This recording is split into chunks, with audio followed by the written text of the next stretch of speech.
시작. 우리들은 어느새 특별히 유교 문화권에서는 사람이 살아가다 보면 길들여지기는 사랑의 특성이 하나 있습니다. 자, 네가 이렇게 잘된 거 엄마 말 잘 들어서 그런 거야. 내가 이뻐하는 거 엄마 말 잘 들어서 그런 거야. 너 공부 잘하는 거 엄마 말 잘 들어서 그런 거야. 아빠가 얘기하니까 해들 딱딱하니까 그런 거야. 당신 내 말 잘 들었으니까 성공한 거야. 회사 잘하는 거야. 성과물을 냈으니까 회사가 보너스 주는 거야. 회사에 유익을 끼쳤으니까 특별회가 주는 거야. 반대로 얘기하면 바로 그런 말이야. 너 엄마 말 잘 들었으면 야, 들어가는 대학이 달라졌다. 응? 네가 공부를 좀 못하니까 그렇게 된 거야. 당신이 요즘도 내 말을 좀 잘 안 들으니까 내가 용돈도 줄이고 반찬이 이 모양인 거야. 잘 들어봐. 반찬도 달라져. 이런 일을 제대로 못하니까 승진이 안 되는 거야. 너는 내 말을 이렇게 못 알아듣니? 내 말을 잘 새겨 들었으면 지금처럼 살지 않았을 텐데 말이야. 인생이 어때? 그 모양이냐? 이게 순간순간마다 우리가 길들여지는 거야. 이처럼 인간의 사랑이 뭐냐면 철저히 조건적입니다. 잘 들었으면 되는 거야. 안 들으면 이렇게 되는 거야. 그래서 그 조건을 맞추기 위해 사람들은 무단히 노력하게 되고 애쓰게 됩니다. 때로는 자신의 정신과 유체가 망가져가는 것도 모르고 우리는 열심히 살아가게 됩니다. 그러면서 늘 자신은 최선을 다하고 있다고 생각을 합니다. 근데 어느 순간이 되면 모든 사람에게 찾아오는 권태감과 피로감과 탈진이 생기게 되는데, 특별히 열심히 최선을 다해 가정적, 사회적 조건에 충실하게 살아온 사람일수록 탈진과 권태기가 깊어지게 되어 있습니다. 그러면 스스로 우리는 자책하며 자문하기 시작합니다. 내가 엄마 말을 새겼지 않아서 이 모양인가? 그렇구나. 남들보다 열심히 공부하지 않아서 내가 이 꼴이 되었구나. 내가 아내 말을 좀 더 들었다면 칭찬도 듣고 용돈도 늘고 반찬도 달라졌을 텐데, 나같이 업무 파악도 못하는 사람이 직장을 다니고 있으니까 동료도 고생하고 회사가 고생하는 거겠지. 자신감을 상실하게 돼요. 좀 더 깊어지면 자존감이 상실합니다. 인간의 자존감을 상실해버려요. 그러면서 평범이 아닌 평범 이하의 인생을 대부분의 사람들이 살아가게 되어 있습니다. 스스로 자책하면서 말이에요. 모든 건 내가 못해서 그런 거지 뭐. 다 내 탓인 거지 뭐. 내가 그때 좀만 잘했으면 되는데. 그러면서 좀 더 깊어지면 우울증에 빠지게 됩니다. 다른 사람과 삶을 쌓고 홀로 지내는 생활에 익숙해지게 됩니다. 지난주 한 유명한 연예인이 스스로 목숨을 끊었습니다. 물론 그는 크리스찬이었습니다. 사람들은 일단 나보다 잘난 사람, 권력이나 경제력 등을 가진 사람 등이 나쁜 일이 연루되면 그때 사람들은 악한 본성이, 악한 발톱이 쑥 나오게 돼요.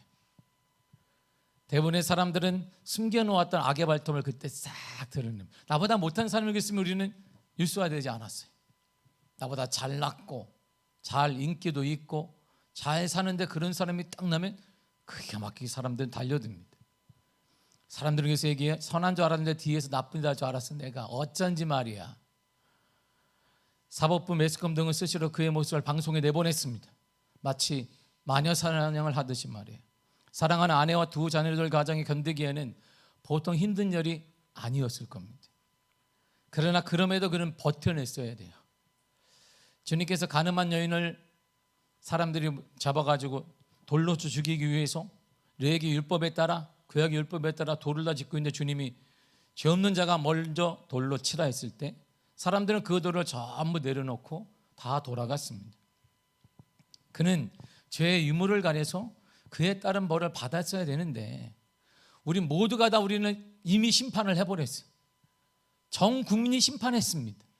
못된 사람, 뒤에서 나쁜 짓 한 사람, 그냥 심판이 끝났어요. 한국은 그가 숨 쉴 곳이 없는 거예요. 그가 편하게 말할 곳이 하나도 없는 거예요. 삶을 위해서 마감됐습니다.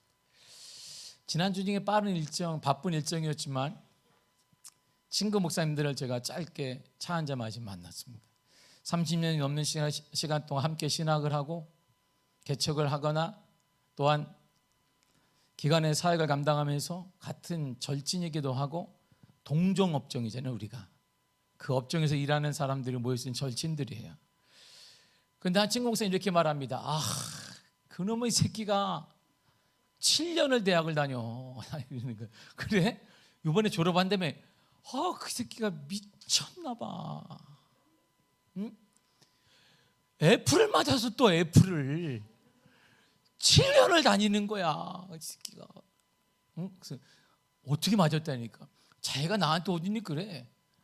내가 아빠 일이 좀 바빠가지고 학교를 못 갔습니다. 그랬더니 F가 나왔으니 걱정하지 말라는데, 걱정하지 말라는 놈이 7년을 대학을 다니고 또 한 학기를 더 다니게 생겼어. 이 일을 어쩐다니까. 제 친구, 저를 포함해 친구들이 아무 말 안 하는 거예요. 그래서 이렇게 말했습니다. 괜찮아, 너 아들이잖아. 그리고 그 애는 목사님 아들이잖아. 잘 될 거야, 괜찮아. 그냥 들어주는 거예요. 그 친구에 대해서, 아들에 대해서 우리는 욕을 한 번도 하지 않습니다. 나무라거나 손가락질하지 않습니다. 야, 네가 이 모양이니까 이렇게 말하지 않습니다. 편들어주고 지지해 줍니다. 왜요? 친구거든요. 친구니까. 잘 되기를 바라는 마음을 가지고 있으니까 들어요. 괜찮아. 괜찮아. 나이 들면 80이 넘어가면 70이나 80이나 똑같아. 괜찮아. 왜요? 친구거든요. 그러니까 그런 얘기를 하는 거예요. 그놈의 새끼가 말이야. 그 다 들어요. 왜? 친구니까. 다른 사람을 평가하는 기준은 우리의 예상과 거의 크게 벗어나지 않습니다. 고난당하는 욥을 찾아온 친구들의 충언을 자세히 한번 들어보세요. 욥은 자신이 당하는 고난에 대해 잘 몰라요. 이유를 모르겠습니다. 내가 선하게 살았는데, 하나님 말씀대로 살았는데 왜 고난을 당하지? 이유를 모릅니다. 단지 지금 욥은 내가 고난을 당한 이것이 너무나 힘들고 크고 고통스럽다는 것만 알아요. 스바 사람들이 와서 자신의 종들을 한 번에 싹 죽여버리고 한 명만 살아왔습니다. 그러나서 좀 더 괜찮다 싶으니까 하늘에서 불이 내려와서 양과 소들을 싹 불살라버렸습니다. 그래, 그럴 수 있다라고 했는데 갈대아 사람들이 몰려와서 낙타들을 전부 다 뺏어가 버렸습니다. 그럴 수 있겠지라고 했습니다. 자녀들이 하루는 한 자리에 모여서 하나님께 추수한 것들을 놓고 하나님께 영광을 돌리고 하나님께 감사의 예물을 드리고 감사제를 다 드린 다음에 한 자리에서 식사를 하려고 하는데 큰 바람이 불더니 큰아들 집에 있는 모든 것들을 툭 치니까 기둥이 무너져서 싹 무너져 버렸습니다. 졸제 자녀들이 싹 죽어버렸어요. 고통은 거기서 끝나지 않았습니다. 욥의 머리부터 발끝까지 종기가 났는데 진물이 나고 가려움을 참을 수 없어서 돌을 주워다가 빡빡 긁고 있었습니다. 이에 욥의 아내는 그런 남편을 향해 이렇게 말했습니다. 욥기서 2장 9절입니다. 시작. 그의 아내가 그에게 이르되 당신이 그래도 자신의 온전함을 굳게 지키느냐? 하나님을 욕하고 죽으라. 죽어라, 죽어. 야, 자녀도 죽었지, 돈도 없지, 뭐도 없지, 네 건강도 없지니까 죽어라. 하나님이 좋은다며, 하나님이 보호한다며, 하나님 욕하고 넌 죽어라. 이렇게 얘기를 해보냈어요. 이런 고통 중에 욥이 왜 이랬을까? 나는 내 인생이 왜 그러지? 고민하고 있는데 절친이 찾아왔어요. 엘리바스, 발닷, 빌닷, 소발 세 절친들이 찾아왔습니다. 얼마나 큰 위로가 되겠어요. 그런데 이들의 위로를 잘 들어보세요. 이들이 대뜸 소문을 들었단 말이에요. 욥이 이렇게 됐다니까. 그래, 친구로서 위로하는데 그들의 위로가 좀 우리의 위로 생각과는 좀 달라요. 욥기서 4장 7절과 8절을 보세요. 시작. 생각하여 보라, 죄 없이 나간 자가 누구인가? 정직한 자의 끊어짐이 어디 있는가? 내가 보건대 악을 밭갈고 독을 뿌리는 자는 그대로 거두나니. 아멘. 욥아, 내가 이렇게 된 건 너 악하기 때문이야. 괜히 이런 자 아니야? 심은 대로 얻는다. 네가 악하기 때문이야. 내가 악하지 않았다면, 하나님 말씀대로 잘 살았다면, 하나님께 이쁘게 보였다면 이런 거는 맞지 않았다. 네가 우리 모르게 악한 일을 많이 범했기 때문이야. 그리고 다시 이렇게 말합니다. 욥기서 5장 16절을 쉬운 성경을 읽겠습니다. 시작. 그러니 경건한 사람에게는 소망이 있고 불의는 설 자리가 없지. 내가 경건하지 않았기 때문이야. 경건한 척만 네가 한 거야. 내가 너 그럴 줄 알았다. 이야, 네 꼴을 봐라. 경건한 척하더니 뭐 소문나더니 믿음으로 산다고 하더니 그런 척만 한 거야. 하나님은 불의를 용서하지 않아. 그러니까 네가 불의 가운데 살았던 거야. 세 친구의 생각은 동일했습니다. 욥은 표면상으로는 선하지만 실제적으로는 악하다는 것이에요. 선한 척한다는 것입니다. 사람은 모르지만 하나님은 다 알고 계시기 때문에 그것을 아셔서 하나님이 진노하셨다는 것입니다. 처음 들어보세요. 이게 친구들의 위로예요? 친구들의 정죄인가? 진노인가? 헷갈리잖아요. 욥은 잔뜩 기도했습니다. 절친들이 와서 이 내가 알 수 없는 이 고난, 알 수 없는 고통을 당하는데 뭔가 위로를 받거나 힘을 얻거나 뭔가 따뜻함을 듣기를 원했는데 친구들이 와가지고 너 봐라, 너 봐라, 네 하는 꼴을 보니까 그래 되는 거야. 네가 나쁜 사람이기 때문이야. 우리한테는 착하게 보였지 믿음 있는 사람 보였는데 너는 알고 보니까 너는 뒤에서 하나님 보시기에 나쁜 짓 한 거다. 정죄를 하고 있어요. 이것이 인간의 한계입니다. 이처럼 사람은 이렇게 길들여져 살아가고 있는 거예요. 늘 계속 우리가 딱 생각하면 바로 드는 거. 그렇지. 내가 나쁜 이런 거지. 내가 제대로 못 살아서 이런 거지. 그래서 욥은 친구들에게 다시 이렇게 말해요. 듣고 있다가 욥기서 6장 25절입니다. 시작. 옳은 말이 어찌 그리 고통스러운고 너희의 책망은 무엇을 책망함이냐. 아멘. 위로가 아니라는 거예요. 욥은 책망을 하고 나를 정죄하고 있는 거 아니냐. 지금 욥에게는 따뜻한 친구들의 위로가 필요한 거예요. 아니 말할 것 중에 아무 말 없이 시켜주는, 옆에 앉아서 그냥 보듬어주고 말 없이 있어주는 친구가 필요한데 이들은 기껏 와가지고 정죄하는 것입니다. 책망하고 있는 것입니다. 더 나아가 욥기서 13장 4절이 이렇게 말합니다. 시작. 너희는 거짓말을 지어내는 자요 다 쓸모없는 의연이니라. 아멘. 너희들 다 쓸모없다. 야, 내게는 아무 도움이 안 된다. 내가 지금 아프고 있는데 아무 도움이, 내가 마음이 아프고 내가 정신적이 아프고 모두 아프고 너희들 아무 도움이 안 돼. 욥이 이렇게 말하는 거야. 욥과 새 친구의 대화를 듣고 엘리후가 갑자기 끼어들더니 이렇게 말하는데 이게 엘리후의 답이 인간의 진정한 모습이에요. 이것이 그들의 대화의 결론입니다. 욥기서 32장 3절에 이렇게 말해요. 시작. 새 친구에게 화를 내면 그들이 능히 대답하지 못하면서도 욥을 정죄함이라. 아멘. 사람들은 늘 정죄하는 거야. 네가 부자였잖아. 동방에서 가장 큰 부자. 그리고 순전한 사람이었잖아. 우리보다 낫잖아. 그런데 네가 이렇게 된 건 뒤에서 네가 뭐가 있던 거야. 지금 우리가 한 연예인을 향해서 이렇게 우리가 그들 나보다 잘났고 잘나가고 돈도 많고 좋은 데 살고 이 연예인 실수를 하자 우리가 확 전 국민이 심판한 것처럼 욥을 향해서 그들은 정죄하는 거예요. 나보다 낫기는 뭐 뒤에서 저렇게 사는데 나보다 야 봐라 어쩌면 즐기고 있을지 몰라요. 사람은 어릴 때부터 그렇게 배워왔습니다. 그렇게 살아가고 있습니다. 그렇게 정죄하는 것이 자연스럽습니다. 그런데 하나님의 사랑은 색깔이 달라요. 하나님의 사랑은 색이 달라요. 본문 10절이 이렇게 말합니다. 시작. 사랑은 여기 있으니 우리가 하나님을 사랑한 것이 아니요 하나님이 우리를 사랑하사 우리 죄를 속하기 위하여 화목제물로 그 아들을 보내셨습니다. 아멘. 사랑은 여기 있다는 거예요.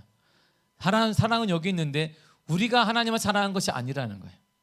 그러므로 하나님의 사랑을 받을 이유가 우리가 없다 이런 말이에요. 내가 하나님을 사랑했기 때문에 받는다면 당연한 것인데 하나님을 사랑하지 않았기 때문에 하나님의 사랑을 받을 이유가 없다. 엄밀히 말하면 하나님과 우리 사이는 무관한 관계다 이런 말입니다. 하나님의 길과 사람의 길은 달라요. 하나님은 선한 길이며 하나님은 구원의 길이지만 사람들은 악한 길이고 죄의 길이며 죽음의 길입니다. 그래서 접점을 찾을 수가 없는 거예요. 만남을 수가 없는 거예요. 하나님의 길과 우리의 길이 만남이 이루어지지 않는 것입니다. 이처럼 그럼에도 하나님의 사랑은 우리가 연약할 때의 사랑이에요. 우리가 경건치 않을 때의 사랑이며 우리가 죄인 되었을 때의 사랑이며 원수 되었을 때에 하나님이 사랑하신 것입니다. 우리를 사랑할 아무런 조건이 없을 때의 사랑이에요. 시편 기자는 그래서 그 사랑을 이렇게 말합니다. 121편 1절 5절에서 8절이에요. 시작. 여호와는 너를 지키시는 이시라. 여호와께서 내 오른편에서 내 그늘이 되시나니 낮에가 너를 상하게 하지 아니하며 밤의 달도 너를 해치지 아니하리로다. 너를 지켜 모든 환난을 면하게 하시며 또 내 영혼을 지키시리로다. 여호와께서 너의 출입을 지금부터 영원까지 지키시리로다. 아멘. 하나님을 지켜주신다는 거야. 하나님의 그늘이 되어주신다. 뜨거운 낮에도 추운 밤에도 너의 몸이 상하지 않도록 도와주신다. 모든 재앙으로부터 지켜주신다. 생명을 보호해 주신 언제까지? 지금부터 영원까지. 그런데 이 121편 1절에도 쭉 읽어보면 하나 놀라운 게 있어요. 조건이 없는 거예요. 너가 이렇게 하면 지켜준다. 너가 어떻게 하면 내가 보호해 줄 거야. 네가 그거 하면 내가 지켜줄 거야. 그런데 시편 121편에 그런 내용이 없어요. 아무 내용이 없습니다. 그냥 하나님이 내가 너를 지켜줄 거야. 내가 너 그늘이 되어줄 거야. 밤에도 내가 너를 보호해 줄 거야. 동물이 모두를 너를 해치지 못하게 만들어줄 거야. 재앙이 오면 내가 지켜줄 거야. 생명을 보호해줄 거야. 지금부터 영원까지 말이다.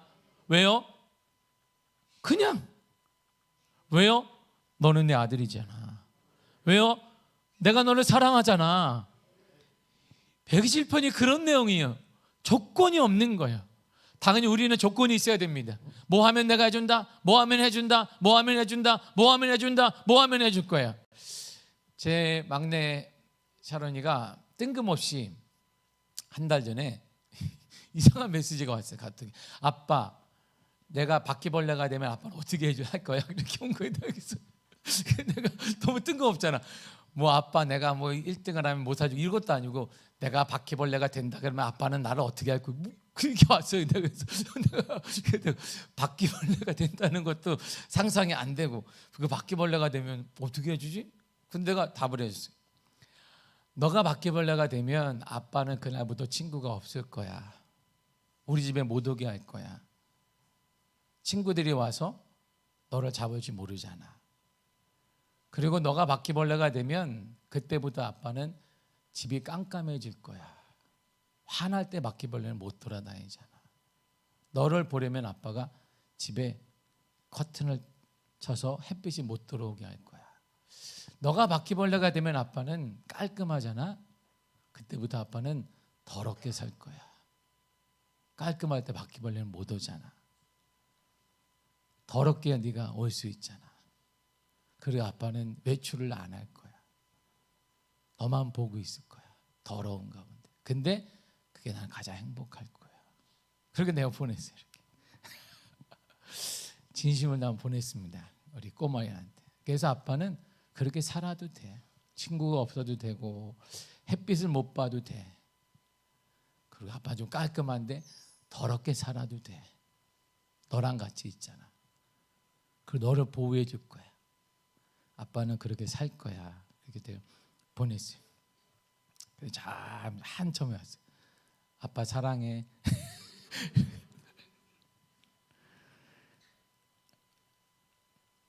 그게 부모 사랑이에요.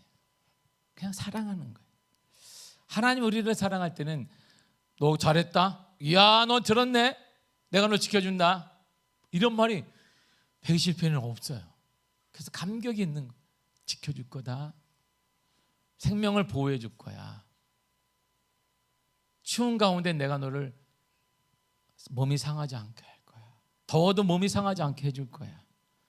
재앙이 와도 지켜줄 거야. 생명도 보호해 줄 거야. 지금부터 영원까지. 왜? 너 사랑하니까. 우리가 하나님을 사랑한 게 아니에요. 본문이 우리가 하나님을 사랑한 게 하나님 우리를 사랑했어요. 내가 너를 사랑하잖아. 하나님이 그냥 우리를 사랑하시는 거야. 하나님은 여러분들 그냥 사랑하시는 겁니다. 그냥 여러분들이 좋은 거예요. 그냥 지켜주기를 원하시는 겁니다. 이처럼 하나님의 사랑은 무조건적이에요. 우리의 반응이 하나님의 사랑이 변화되지 않습니다. 하나님의 사랑은 무한합니다. 풍성합니다. 주고 또 주고 차고 넘치는 사랑이에요. 또 하나님의 사랑은 영원합니다. 하나님의 사랑은 수명이 짧지 않습니다. 우리의 사랑은 짧아요. 인간의 사랑은 오래가지 못합니다. 인간의 사랑은 뜨겁습니다. 근데 금세 식어버립니다. 열정적입니다. 금세 권태를 느끼게 됩니다. 조금만 익숙해지면 함부로 대합니다. 심지어 경멸하기까지 합니다.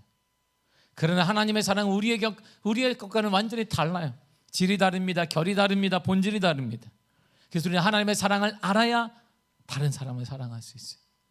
하나님의 사랑을 경험해봐야 다른 사람을 이해할 수 있는 거예요.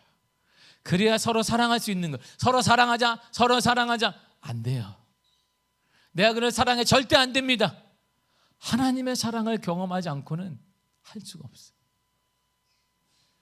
우리를 향한 하나님의 사랑의 방법을 보세요. 10절을 다시 한번 읽도록 하겠습니다. 시작. 사랑은 여기 있으니 우리가 하나님을 사랑한 것이 아니요 하나님 우리를 사랑하사 우리 죄를 속하기 위하여 화목제물로 그 아들을 보내셨습니다. 아멘. 하나님 우리를 사랑하셨습니다. 어떻게 해요? 하나밖에 없는 아들 독생자를 보내주셨습니다. 어떻게 보내주시는데? 화목제물로 보내주셨습니다. 화목제물이 뭘까요? 레위기 3장과 7장 11절 이하를 보면 화목제는 하나님과 인간 사이에 평화의 관계를 유지하도록 드리는 제사예요. 더 나아가 사람과 사람 사이에 평화를 유지하도록 드리는 제사입니다. 히브리어로 화목제는 찌아르 하실라임이에요. 근데 실라임이 뭐냐면 샬롬이라는 단어에서 왔습니다. 그러니까 샬롬이 뭘? 평화잖아요. 평화라는 의미를 갖고 있습니다.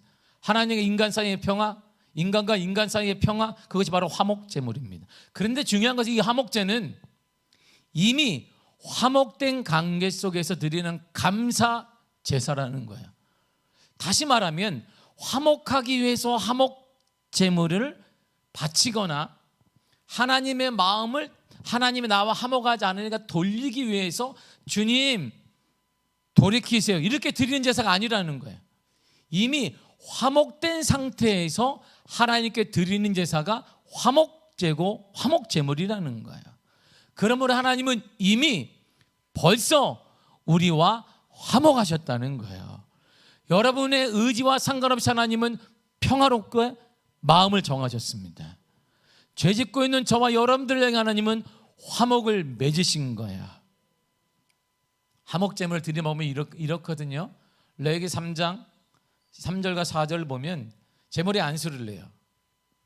그리고 제물 중에 기름과 두 콩팥을 떼어내요.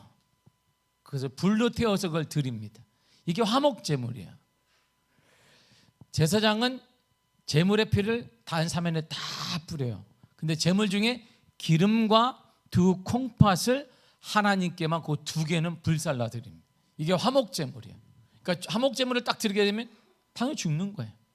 피도 받아야 되니까. 그러므로 하나님은 이미 벌써 하나님 우리와 화목하셨다는 거예요. 그 화목의 증표로 예수 그리스도 이 땅에 보내주신 것입니다. 그리고 화목제 규례에 따라 하나님은 예수님을 화목제물로 드리게 하신 거예요. 그래서 예수님 우리의 화목 위한 화목제물에 대해서 물과 피를 다 쏟으시고 십자가에서 죽으셔야 했습니다. 그리고 죽으신 거예요. 이처럼 하나님은 이미 죄짓고 제멋대로고 제 생각대로 살아가는 우리를 위해서 평화를 선포하신 것입니다. 여러분들이 잘나서 선포한 게 아니에요. 하나님이 그냥 선포하신 것입니다. 그래 내가 너를 사랑한다. 이미 화목하셨어요. 이것이 우리를 향한 하나님의 사랑이에요. 그래서 지난 1년 동안 제멋대로 살았음에도 불구하고 괜찮은데? 내가 제멋대로 사는데 괜찮은 것 같은데? 이렇게 죄를 범해도 해가 없는 것을 보니까 하나님이 살아계시지 않는 것은 아니야? 라고 하고 말하는 것은 생각하는 참 어리석은 행동이다 이런 말이에요. 그럼에도 하나님은 이렇게 어리석게 살아가는 우리들을 향해 넌 그냥 좋은 거야. 나는 너를 그냥 좋아하는 거야. 그런 존재를 여기시는 거예요. 여러분이 죄를 지었고 나쁜 행동과 생각으로 살았음에도 때때로 해를 당하지 않는 것은 조건 없는 하나님의 사랑 때문인 거예요. 그 사랑으로 하나님께서 여러분을 지금도 기다리고 계십니다. 무엇을 잘해서가 아니에요. 여러분들이 하나님 주를 위해서 뭘 잘해서 하나님 여러분들을 사랑하시는 것도 아니고 지금까지 지켜주신 게 아니란 말입니다. 내가 열심히 했기 때문에 그게 아니란 말이에요. 하나님은 그냥 여러분들을 사랑하시는 거야. 조건 없이 사랑하시는 것입니다. 때로는 바보 같은 사랑, 바로 그것이 여러분들을 향한 하나님의 사랑인 거야. 그리고 그 사랑의 징표로 10절에서와 같이 주님은 이렇게 말씀하셨습니다. 로마서 5장 8절입니다. 시작. 우리가 아직 죄인 되었을 때 그리스도께서 우리를 위하여 죽으심으로 하나님께서 우리에 대한 자기의 사랑을 확증하셨느니라. 아멘. 아직 죄인이에요. 아직 내가 덜 되었는데요. 아직 인간 되기는 멀었는데요. 아직 죄만 짓고 있는데요. 그럼에도 하나님은 사랑을 확증하셨습니다. 보여주셨습니다. 어떻게? 하나밖에 없는 아들 예수 그리스도를 화목제물로 죽이심으로 사랑하다는 것을 보여주신 것이, 내가 너를 사랑한다는 거야. 하나님이 여러분들을 사랑하십니다. 하나님은 여러분들의 자녀를 사랑하십니다. 여러분들의 기업을 사랑하십니다.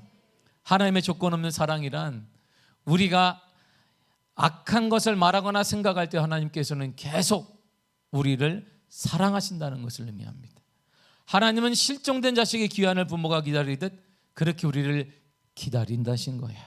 우리가 하는 일로 인해 하나님의 마음이 슬플 때에도 하나님은 우리에 대한 사랑을 포기하지 않으십니다. 이 진리를 명심해야 돼요. 흔들리지 말아야 됩니다. 속지 말아야 합니다. 의심하지 말아야 됩니다.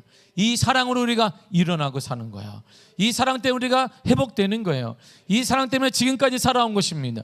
이 사랑 때문에 치유가 되는 것입니다. 이 사랑 때문에 역사가 나타나게 될 것입니다. 이 사랑 때문에 기적이 일어나게 될 것입니다. 이 사랑 때문에 2023년 길이 열리게 될 것입니다. 물론 하나님은 우리의 작은 부분까지 다 알고 계세요. 마태복음 10장 30절에 이렇게 말해주고 있습니다. 시작. 너희에게는 머리털까지 다 세신 바 되었나니. 아멘. 우리 머리털까지 다 아세요. 우리 머리털까지 다 하나님이 일일이 다 하십니다. 시편 139편 2절에도 이렇게 말씀하십니다. 시작. 주께서 내가 안고 일어섬을 아시고 멀리서도 나의 생각을 밝히 아시오며. 아멘. 내 안고 일어섬 내 생각 다 하나님이 아신다는 거예요. 이처럼 하나님 우리의 작은 부분까지도, 숨소리까지도 알고 계십니다. 근데 하나님 우리의 잘못된 행동과 생각 앞에서도 우리를 참아주시는 거예요. 우리의 생각은 이럴 때 이처럼 고난을 받거나 망하거나 막히거나 아프거나 잘못되어야 되는데 그렇지 않을 때가 있어요. 그러다 괜찮은 거 아니야? 죄를 져도 괜찮은 거 아니야? 하나님은 악에 대해서 무관심한 거 아니야? 그러나 성경은 절대 그렇게 말하지 않습니다. 하나님은 악에 대해서 분명히 말씀하셨습니다. 데살로니가서 5장 22절을 보세요. 시작. 악은 어떤 모양이라도 버리라. 아멘. 악은 모양이라도 버리라고 하십니다. 하나님은 악에 대해 무관심한 것이 아니라 하나님 우리를 사랑하시는 거예요. 그리고 하나님의 사랑에는 반드시 대가가 따릅니다. 그 대가가 바로 예수 그리스도의 화목제물 되심이에요. 십자가의 죽으심인 것입니다. 하나님은 당신 같은 존재, 하나님 자체를 죽이심으로 우리를 사랑하신다고 표현하신 거예요. 그 사랑으로 기다리는 거야. 성경을 보면 2000년 전에 당시 문화에 반하고 그리고 아버지의 명예를 더럽히고 살아계신 아버지가 계신데 그것도 장자가 아닌 둘째 아들이 아버지의 재산을 달라고 요구했어요. 당시 유교 문화권, 특별히 유대 문화권에서는 아버지가 죽어야 재산을 주게 되고 대부분이 장자에게 가는데, 둘째가 해서 아버지 살아있지만 돈을 주셔야 되겠습니다. 쓸 돈이 내가 좀 있겠습니다. 뭐 하려니까 내가 해외여행도 가야 되고 뭐 국내에서만 하는 게 아니라 해외 가서 내가 맞선도 좀 봐야 되고 여러 가지 일도 해야 되는데 이거 해외여행 좀 갔다 와야 되겠습니다. 세계 여행을 갔다 와야 되겠습니까? 그거 가야 되겠냐니까 가야 되는 돈은 없으니까 아버지 재산을 좀 달라고 해서 아버지는 빼앗다시 줬어요. 그리고 그 돈으로 둘째 아들이 떵떵대면서 그냥 해외 가가지고 그냥 집도 한 채 사고 탁, 미국으로 말하면 오렌지 카운티가 가장 비싼데 거기다 집도 탁 안에서 험머라는 큰 차도 탁 한 대 사고, 이야 매같이 막 비치에 나가서 그냥 즐기고 탁. 그러다 보니까 돈이 홀라당 없어졌네. 좀 남은 거 가지고 이제 뭘 할까 했는데 거기 투자하면 괜찮다. 그래? 기가 또 헐끗해가지고 사기를 맞았네. 돈이 아무것도 남는 게 없어요. 그래도 이제 여기서 살자니 취업도 안 되고 언어도 안 되고 문화도 다르고 집에 가자니 생각하면 끔찍한 거예요. 동네 사람들이 얼마나 내가 나올 때 비난했는데 손가락질하면 저놈이 인간댕이 글렀다. 아버지 못을 바꾸고 하더니 이놈의 새끼 저게 인간댕이 글렀다라고 했는데 또 가면 더 성공해서 뭔가 해갖고 와야 되는데 자신이 없는 것입니다. 그러나 당장 배고파 죽을 것 같습니다. 겨우 돈을 마련해서 아버지가 계신 고향 땅으로 오길 왔는데 도저히 발걸음이 떼어지지 않는 거예요. 그런데 그 동네역에서 어슬렁거리는데 조금씩 동네 사람들 알아보기 시작. 걔 아니야? 걔 아니야? 소문이 조금씩 났습니다. 배은망덕 간 놈. 무슨 낯짝으로 여기를 왔대. 이야, 양심도 없는 놈이네. 네 아버지는 그것 때문에 며칠 동안 누웠다. 그래 아버지의 명예가 뚝 떨어졌다. 어떻게 저런 놈이 다시 살아와서 여기 아버지를 보겠다고 왔을까? 이 작은 소문이 무르무르 아버지의 귀에까지 들렸습니다. 아버지는 잠도 자지 못한 채 자신이 매일 살고 있는 마을로 들어온 유일한 입구를 매일같이 바라보고 있는, 혹시 아들이 돌아오지 않겠는가? 혹시 아들이 돌아오지 않겠는가? 그런데 하루는 아들인지 거지인지 모르는데 누군가 거짓골을 하고 저 입구 어귀에서 들어올까 말까를 고민하고 있는 거예요. 그 형체를 보자마자 아버지가 이렇게만 행동했습니다. 누가복음 15장 20절의 쉬운 성경을 읽겠습니다. 시작. 그 아들은 일어나 아버지에게로 갔다. 그 아들이 아직 먼 거리에 있는데 아버지가 그를 보고 불쌍히 여겨 달려가 아들을 끌어안고 입을 맞추었다. 아멘. 아버지께 사랑받을 만한 어떤 행동을 아들이 했습니까? 하지 않았습니다. 그는 아버지께 상처만 주었습니다. 아버지의 명예를 뚝 떨어뜨렸습니다. 그 못된 아들이고 그 아들로 인해 아버지는 깊은 상처와 눈물만 남았을 것입니다. 근데 여전히 아버지는 아들이라는 존재 자체가 좋은 거예요. 누가 뭐래도 그는 내 아들이라는 거예요. 무엇을 해서 좋은 게 아니에요. 아들이니까 좋은 거예요. 사랑하는 성도 여러분, 하나님은 여러분을 그렇게 사랑하는 거예요. 여러분이 하나님의 아들이기 때문에 사랑하는 거예요. 하나님의 자녀이기 때문에 사랑하시는 거예요. 실수를 하고 아파하기도 하고 실패한다 할지라도 때로는 우리 때문에 하나님의 욕을 먹고 교회 다니는 사람이 저 모양이냐, 너를 보면 내가 교회를 다니지 말아야지, 그렇게 지탄받는 사람 행동을 하고 있다 할지라도 하나님은 여러분을 사랑하시는 거예요. 왜? 아들이니까, 하나님의 자녀이기 때문이에요. 무엇을 해서가 아니에요. 이것이 하나님의 사랑이에요. 하나님은 여러분의 존재 자체가 좋으신 거예요. 여러분이 하나님께 무엇을 해서 무엇을 해서 좋으신 것이 아니라 여러분 자체가 하나님은 좋은 거예요. 그 사랑으로 우리가 2023년 한 해를 보낸 것입니다. 그리고 이후로도 우리는 그 사랑으로 보낼 것입니다. 이렇게 말해요. 로마서 8장 32절입니다. 시작. 자기 아들을 아끼지 아니하시고 우리 모든 사람을 위하여 내주신 이가 어찌 그 아들과 함께 모든 것을 우리에게 주시지 아니하겠느냐. 아멘. 하나님의 사랑에 감사하시길 바랍니다. 그래 아무리 힘들어도 소망을 잃지 말고 포기하지 마시기를 바랍니다. 하나님은 여전히 여러분을 사랑하십니다. 여러분을 그냥 사랑하십니다. 아무 조건 없이 사랑하십니다. 아들된 여러분을 하나님은 그냥 사랑하십니다. 그리고 이후로도 모든 것을 여러분들에게 공급하여 주실 것입니다. 모든 것을, 아들과 함께 모든 것을 너희에게 주시지 않겠느냐 그랬어요. 하나님이 여러분 2004년도에도 모든 것을 공급하여 주실 것이, 여러분들이 소원하는 그거 공급하여 주실 것입니다. 그것이 하나님의 사랑이에요. 나는 받을 자격이 없는데, 나는 부족한데 하나님은 그 사랑으로 여러분들에게 공급하시며 길을 열어주시며 하나님께서 사막에 길을 내시며 홍해 바다를 가르시며 여리고성이 무너지는 역사를 2024년도에도 허락하여 주실 것입니다. 그 사랑을 믿으시기를 바랍니다. 그 사랑으로 다시 한번 도전하시기를 바랍니다. 2024년에 그 사랑으로 여러분들의 능력이 아니라 하나님의 사랑으로 다시 한번 일어나 새해를 맞이하시기를 바랍니다. 그래서 성경은 이렇게 끝을 맺습니다. 로마서 13장 10절입니다. 시작. 그러므로 사랑은 율법의 완성이니라. 아멘. 모든 하나님의 말씀의 완성은 사랑이에요. 바로 하나님의 사랑입니다. 하나님의 사랑이 여러분들을 완성케 하시고 일어나게 하시며 치유하여 주실 것입니다. 그 사랑, 인간의 사랑이 하나님의 그 사랑으로 여러분들의 삶이 회복되시기를 바라고 회복될 것입니다. 기대하시기를 바랍니다. 하나님의 회복하여 주시리라. 하나님이 인도하여 주시리라. 하나님의 치유하여 주시리라. 그 문제 해결하여 주실 것입니다. 그 믿음으로 2004년도를 새롭게 힘차게 시작하시기를 간절히 축복합니다. 기도하겠습니다.